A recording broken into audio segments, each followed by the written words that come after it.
कर्जमाफीच्या संदर्भातही आम्ही स्पष्टपणे सांगितलेलं आहे की आम्ही समिती तयार केलेली आहे, त्याचा अहवाल अपेक्षित आहे आणि आम्ही कर्जमाफीच्या संदर्भात जे काही आश्वासन दिलेलं आहे ते उचित वेळी आम्ही पूर्ण करणारच आहोत।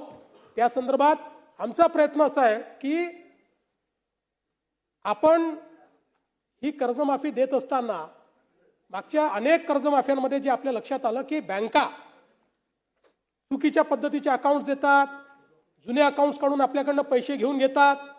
आता आपण ॲग्रीस्टॅक म्हणजे 100% शेतकऱ्यांचं आपण त्या ठिकाणी नोंदणी, त्यांच्या जमिनीची नोंदणी, त्यांच्या सातबाराचा सगळा अहवाल अशा पद्धतीनं आपण एक शेतीचा डिजिटल रेकॉर्ड तयार केलेला आहे।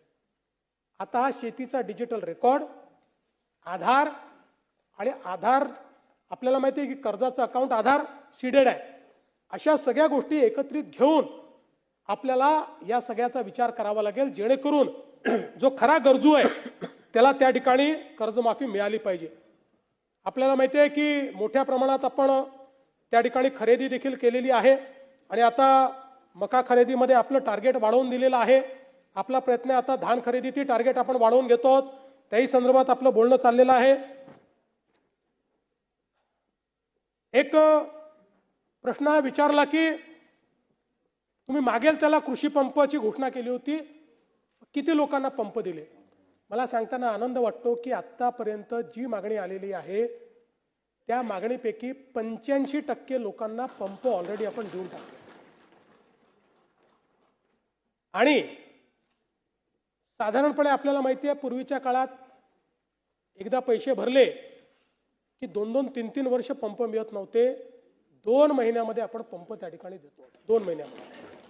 आणि आता आपली गती किती आहे तर आपण जर विचार केला तर 2004 ते 2019 15 वर्षाचा कालावधी आपण जर बघितला तर त्या 15 वर्षाच्या कालावधीमध्ये आपण 14,74,000 पंप बसवले, 14,74,000 15 वर्षाच्या कालावधीत।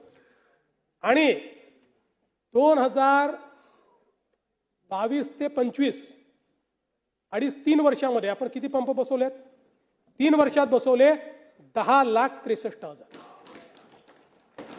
ते 15 वर्षात 14,74,000 आणि 3 वर्षामध्ये 4 वर्ष 3.5 वर्ष समजा 3.5 वर्षात 10,63,000।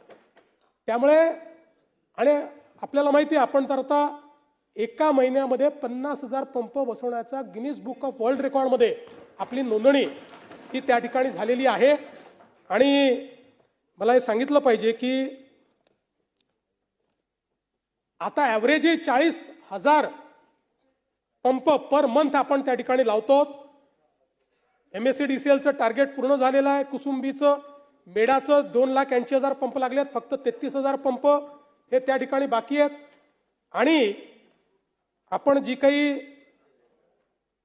त्या ठिकाणी शेतकऱ्यांना वीज बिल सवलत दिलेली आहे त्याच्या अंतर्गत मागील हे जे सरतं वर्ष आहे या सरत्या वर्षामध्ये वीज बिलाच्या सवलतीपोटी राज्य सरकारला 23,000 कोटी रुपयाचा खर्च आला आहे। 23,000 कोटी म्हणजे हे 23,000 कोटी रुपयेचे जे विजेचे बिल आहेत ते आपण माफ केलेले आहेत। जे शेतकऱ्याकडनं वसूल झाले असते ते आपण त्या ठिकाणी शेतकऱ्यांना माफ करण्याचं काम केलं आहे।